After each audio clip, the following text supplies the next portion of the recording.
In the long current of human intellectual history, where great minds appear and vanish like shooting stars, there are individuals who leave behind not merely doctrines, but a path. Abu Hamid al-Ghazali was such a person. He was not simply a philosopher, not only a theologian, nor can he be fully understood if labelled merely as a mystic. Al-Ghazali was a lived journey, one in which intellect was crushed by doubt. The ego was burned by crisis, and from those ashes, an entirely new form of knowing was born. Born in 1058 inches, Tus, a small town in Persia, Al-Ghazali entered the world at a time when knowledge was regarded as supreme power. Islamic civilization was then at its intellectual zenith. Science, Greek philosophy, theology, jurisprudence, and mysticism coexisted, collided, and competed. In such an environment, Al-Ghazali did not merely study, he conquered. From a very young age, he displayed extraordinary intellectual capacity, a razor-sharp analytical mind, and a rare memory. What others required a lifetime to approach, he mastered in only a few years. Yet what made Al-Ghazali different did not lie in knowing more than others. What elevated him to one of the most profound minds in history was his refusal to accept knowledge that did not lead to lived truth. For Al-Ghazali, understanding was not the accumulation of concepts, but an inner transformation. If knowledge did not change how a human being exists, loves, acts, and dies, then that knowledge was merely a burden. Before the age of 40, Al-Ghazali had reached a summit that most scholars could only dream of. He became the chief professor at the Nizamiya Academy in Baghdad, the most prestigious intellectual center in the Islamic world at that time. More than 300 students listened to his every word. His fame spread across lands from Central Asia to the Mediterranean. He possessed intellectual authority, social status, material wealth, and universal respect. And it was precisely at this peak that everything collapsed. Not because of external failure, but because of an internal fracture. A seemingly simple question began to gnaw at his mind, growing larger day by day, impossible to dispel. How do I know that what I believe is true? This was not the casual skepticism of someone playing intellectual games. It was an existential doubt. Al-Ghazali realized that most of what humans believe does not arise from direct experience, but from authority. Children trust their parents. Students trust their teachers. Believers trust religious scholars. But what if those authorities are mistaken? What if an entire civilization is built upon assumptions that have never been questioned to their very core? He returned to the most fundamental foundation, the senses. Humans trust their eyes, their ears, their sensations. Yet the senses deceive us daily. A straight stick appears bent in water. A star that seems tiny in the sky is, in reality, larger than the earth. In dreams, we believe we are living, loving, and suffering, and only upon waking do we realize it was all an illusion. So, what guarantees that our current state of wakefulness is not itself a deeper dream? Not stopping at the senses, Al-Ghazali turned the blade of doubt upon reason itself. Humanity prides itself on logic, mathematics, and seemingly unshakable truths. 2 + 2 = 4. Something cannot both exist and not exist. But he posed a dangerous question. What guarantees that the logical structures of the human mind reflect the structure of reality? Could it be that logic is merely an internal, finite tool, while ultimate reality operates according to principles that transcend our binary modes of thought. This doubt was not academic. It destroyed Al-Ghazali from within. He lost the ability to teach. His tongue stiffened before speech. His once razor-sharp intellect became chaotic. His body responded with illness. He stood before his students, yet no longer believed in the words he spoke. A great professor was stripped of his only instrument, certainty. This was the moment at which many great minds in history have fallen. Some chose permanent skepticism. Some fled into rigid dogma. Some lost all faith in meaning itself.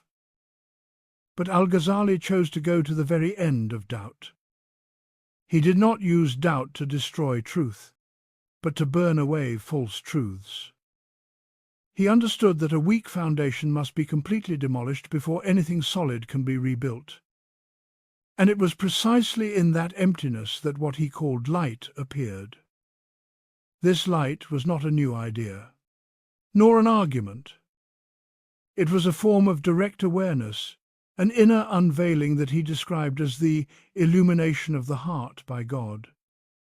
Al-Ghazali realized that there are truths that cannot be reached through reasoning, yet make reasoning itself possible. The very fact that we can doubt, analyze, and distinguish truth from falsehood already rests upon a foundation that cannot itself be proven by reason. From this point onward, Al-Ghazali's entire philosophy was reborn. He embarked on an unprecedented investigation, passing through every path that human beings use in the search for truth, not as a distant critic, but as a pilgrim who walked each path to its very end. He examined theology and realized that it protects belief, but does not bestow transformation. He delved into philosophy and recognized that reason possesses immense power, but when it crowns itself the ultimate judge of reality, it becomes arrogant and blind. He encountered esoteric movements that promised absolute knowledge, only to discover that they relied on obscure authority rather than lived truth. Finally, he stepped onto the Sufi path not as a scholar, but as a stripped-down human being seeking meaning. And here, Al-Ghazali discovered the core insight. Truth is not only to be understood, but to be become. Ultimate knowledge does not arise from the accumulation of information, but from the refinement of the heart. The heart, according to Al-Ghazali, is not merely a biological organ, but the deepest center of human perception. When the heart is veiled by ambition, pride, fear, and attachment, it reflects reality in distorted ways. When it is purified, it becomes a transparent mirror reflecting the light of truth. From this realization, Al-Ghazali constructed one of the most comprehensive philosophical spiritual systems in history, a system in which law, ethics, social life, emotion, thought, and mystical experience are not in opposition, but interwoven into a living whole. His philosophy does not seek to answer the question, what is reality, in an abstract sense, but rather addresses a far more difficult question: who must a human being become in order to be able to touch reality? After the crisis of doubt had shattered the entire foundation of his former intellectual world, Al-Ghazali did not rush to erect a new system. He understood that any hasty conclusion would be nothing more than an escape from anxiety rather than truth itself. Instead, he chose a far more dangerous path: to personally walk through every road that human beings had ever believed could lead to truth. This was not an ordinary academic survey. For Al-Ghazali, it was a matter of life and death.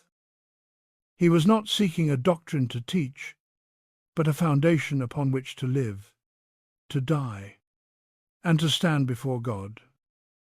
He determined that in the Islamic world of his time, and indeed in all civilizations, there were four principal paths upon which human beings relied to attain ultimate truth. If any path truly led to certainty, it had to be able to withstand the most rigorous examination. The first path was dialectical theology, the path of the mutakallimun. This was the tradition in which Al-Ghazali had been trained from an early age, and one that he had mastered with rare excellence. Dialectical theology employs logic to defend religious doctrines against the assaults of philosophy and deviant sects. It offers tightly constructed arguments for the existence of God, the rationality of revelation, and the possibility of miracles. At first, theology gave Al-Ghazali a sense of solidity. It allowed him to refute opponents, to triumph in debate, and to defend orthodox belief. But as he probed more deeply, he began to perceive a fundamental problem. Theology begins from premises that are already accepted. It does not discover truth from an empty foundation, but rather protects what has been handed down. This may be useful for the community, but it is insufficient for a mind seeking absolute certainty. Moreover, theology treats truth as an intellectual object rather than as a living reality. It can prove that God exists, but it cannot make a person feel God's presence. It can calm the mind, but it cannot transform the heart. For Al-Ghazali, any knowledge that does not change the very nature of the knower cannot be ultimate knowledge. The second path was philosophy, particularly Aristotelian philosophy as developed by Al-Farabi and Ibn Sina, Avicenna. Al-Ghazali entered this path with deep respect. He did not disdain philosophy, on the contrary. He studied it with such seriousness and mastery that no one could doubt his competence. He mastered logic, metaphysics, physics, mathematics, and philosophical psychology. He admired the philosophical spirit in that it accepts nothing without proof. In mathematics and logic, philosophers attain a level of certainty that is nearly absolute. Yet, this very success became a dangerous temptation. Philosophers began to believe that a method successful in one domain must be valid in all domains. When philosophy ventured into metaphysics discussing God, the universe, the soul, and the afterlife, Al-Ghazali observed that its arguments no longer possessed necessity.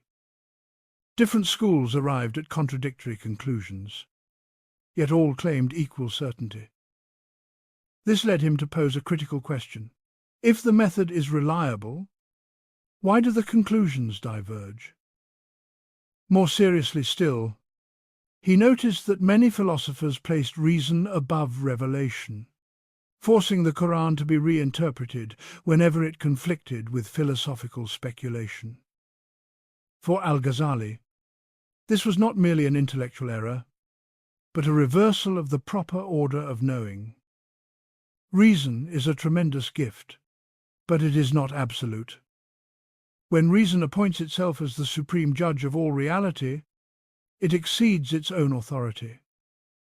The third path was Ismaili esotericism, a movement that promised absolute knowledge through secret teachings transmitted by leaders believed to be divinely appointed. For those weary of debate and doubt, this promise was immensely appealing. No need for reasoning, no need for inner struggle, only submission to the correct authority. Al-Ghazali approached this path with caution, and the more he examined it, the more he realized that it rested on circular reasoning. They claimed to possess truth because they had authority, and they claimed authority because they possessed truth. There was no independent criterion by which to verify their claims. Moreover, those who presented themselves as guides did not exhibit an inner transformation commensurate with the knowledge they claimed to possess. This led Al-Ghazali to conclude that esotericism does not resolve doubt, but merely suppresses it through blind obedience. It grants people a feeling of certainty, but the price paid is intellectual freedom and inner authenticity. The fourth path, and the decisive one, was Sufism, the path of direct experience. At first, Al-Ghazali approached Sufism as a scholar, reading texts, analyzing concepts, and interviewing practitioners. But he soon realized that Sufism cannot be understood from the outside. What the Sufis speak of is not theory, but descriptions of lived states. They maintain that there is a kind of knowledge that arises only when a person is transformed, just as no one can understand sweetness without tasting it. This placed Al-Ghazali before an unavoidable choice: either reject Sufism because it could not be verified by familiar intellectual methods, or risk himself entirely to verify it from within. And he chose the second path. That decision led to one of the most shocking acts in the history of Islamic intellectual life. In 1095, at the height of power and fame, Al-Ghazali abandoned everything. He left his professorial chair in Baghdad, distributed his wealth, severed social ties, and entered a life of seclusion. To the outside world, this action appeared as collapse. But for Al-Ghazali, it was the ultimate act of honesty. He understood that he could not speak of truth unless he lived in accordance with it. He could not teach liberation while remaining bound by prestige and ambition. The years of seclusion were not an escape, but a prolonged inner dissection. Al-Ghazali practiced rigorous spiritual discipline, prayer, contemplation, self-observation, and confrontation with the deepest motives of the ego. He realized that the root of ignorance does not lie in a lack of information, but in the disorder of desire and fear. Gradually, a new understanding took shape, not as a theory, but as a mode of being. He recognized that truth does not oppose reason, but neither is it confined by it. Reason is like the eye, utterly necessary, yet able to see only when there is light. And that light, according to Al-Ghazali, comes from the purification of the heart and the grace of God. When Al-Ghazali returned to academic life, he was no longer the same person. He no longer wrote to win arguments, but to guide transformation. His greatest works were produced after this period, most notably the revival of the religious sciences, a work that does not merely teach what one should believe, but teaches how to become a human being capable of receiving truth. When Al-Ghazali returned to the world of writing and teaching, he did not bring with him a new philosophical system to replace the old one. He carried something far more dangerous, a new criterion by which all knowledge would be judged. From that moment on, he no longer asked, "Is this logically correct?" but rather, "Does this make the human being more authentic?" The monumental work Ihya Ulum al-Din, the revival of the religious sciences, is not a book in the conventional sense. It resembles a comprehensive map of human life, in which every action from prayer, eating, earning a living, marriage, and social interaction, to the most hidden thoughts is examined in the light of inner transformation. Al-Ghazali recognized that one of the greatest tragedies of religion is the split between form and spirit.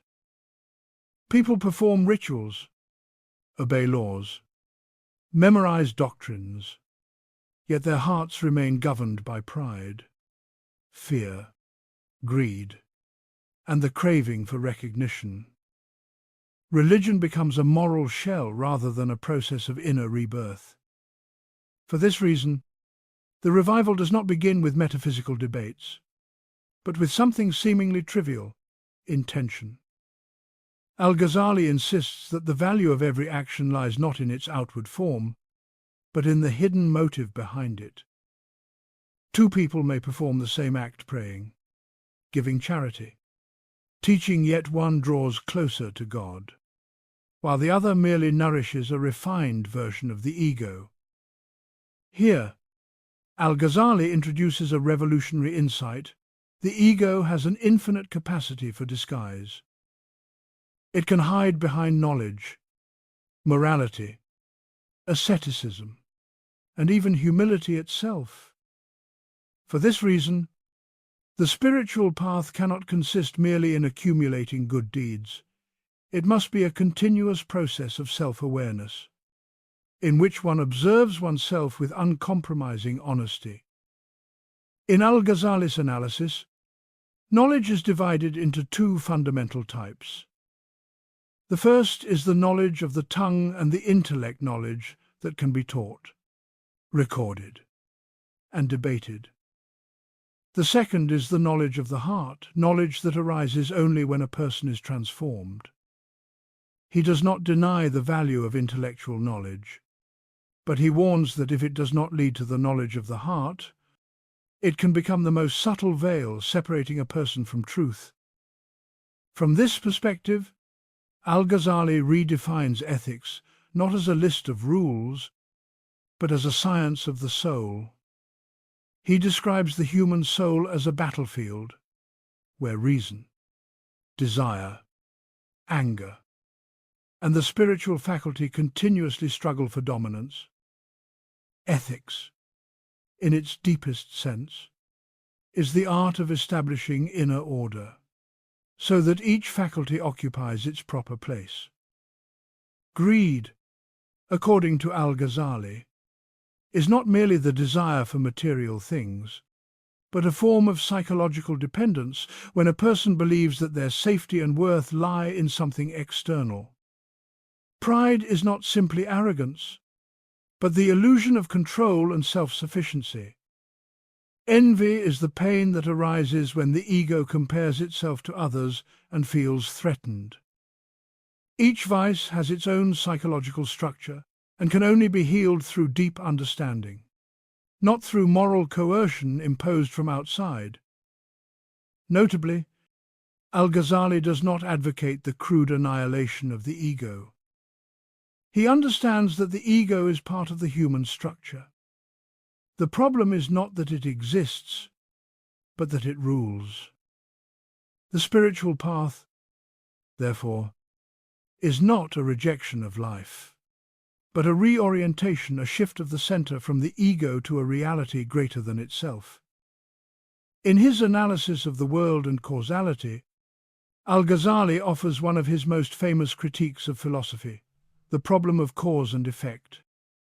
He does not deny that events regularly occur in familiar sequences, but he rejects the idea that there is an intrinsic necessity between cause and effect independent of God. What we call natural laws, he argues, are in fact habits of creation, sustained at every moment by divine will. This argument is not intended to destroy science, but to shatter the complacency of reason. If human beings believe that the world operates entirely on its own, they gradually lose their sense of fundamental dependence. For Al-Ghazali, ultimate certainty does not come from controlling the world, but from conscious trust, a state in which one acts responsibly without identifying oneself with outcomes. This leads to a new understanding of freedom. Freedom is not the ability to control everything, but the ability to act rightly even when one cannot control the result. In this state, a person is both active and surrendered, fully engaged in life yet not consumed by it. Al-Ghazali's influence does not lie in ending philosophy or science, but in repositioning them within a larger horizon. After him, knowledge was no longer measured solely by the sophistication of its arguments, but by its capacity to heal the inner fragmentation of the human being. He did not call for turning away from the world, but for living in the world without losing one's soul. Toward the end of his life, Al-Ghazali lived simply, far from power and fame. He understood that his legacy was not an infallible doctrine, but a method of self-examination. He left future generations not with final answers, but with the courage to face doubt, to be honest with oneself, and to remain open to a reality that transcends the ego. And it was precisely there, in that radical humility, that Al-Ghazali found what he had sought all his life, not the certainty of reason, but the abiding peace of the soul. When Al-Ghazali withdrew from public life and entered his final years of quiet seclusion, he did not leave behind a noisy school or an academy bearing his name. What he left was a fracture in the way human beings understand knowledge. And it was precisely through that fracture that, over the centuries, light has continued to enter. The greatest legacy of Al-Ghazali does not lie in the claim that he defeated philosophy. As some have simplistically interpreted, he did not destroy reason. He restored reason to its proper place as a powerful but finite tool, as a capable guide in familiar terrain, yet blind before dimensions that lie beyond it. This position made him deeply uncomfortable for every form of extremism, too rational for blind dogmatists, and too spiritual for those who believe that reason alone can replace every form of transcendence. Al-Ghazali's influence spread not only within the Islamic world, but far beyond cultural boundaries. Through Latin translations in the medieval period, his thought quietly entered Christian philosophy. The questions he raised about causality, the habitual nature of the world, and the limits of reason can later be recognized in the arguments of David Hume, even though there is no direct evidence of influence. More important than borrowing is the shared intuition. Both saw that what human beings call necessity is often nothing more than familiarity elevated into truth. Yet where Al-Ghazali truly transcends his time is in depth psychology. Centuries before Freud or Jung, he described the ego as a complex structure with an infinite capacity for self-deception, capable of turning even morality and knowledge into tools for its own reinforcement.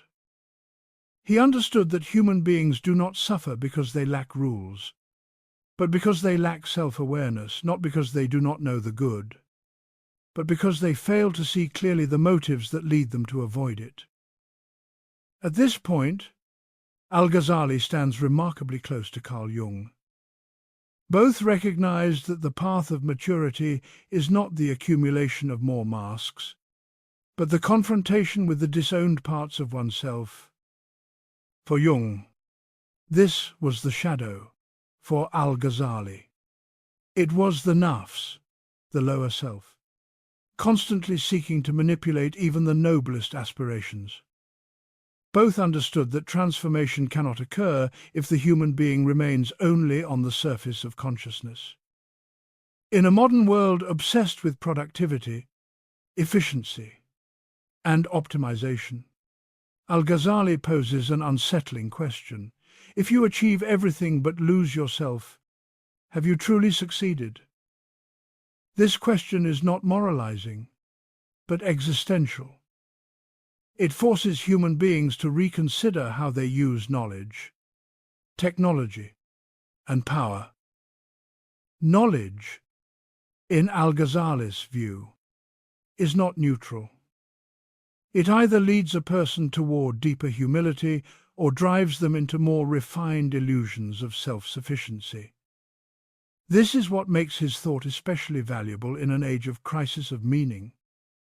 When grand ideologies continually collapse, when science explains more and more but cannot answer the question for what purpose, when religion becomes either rigidly dogmatic or marginalized altogether, Al-Ghazali opens a third path, neither a rejection of the world nor a total identification with it, but a state of awakened presence within it.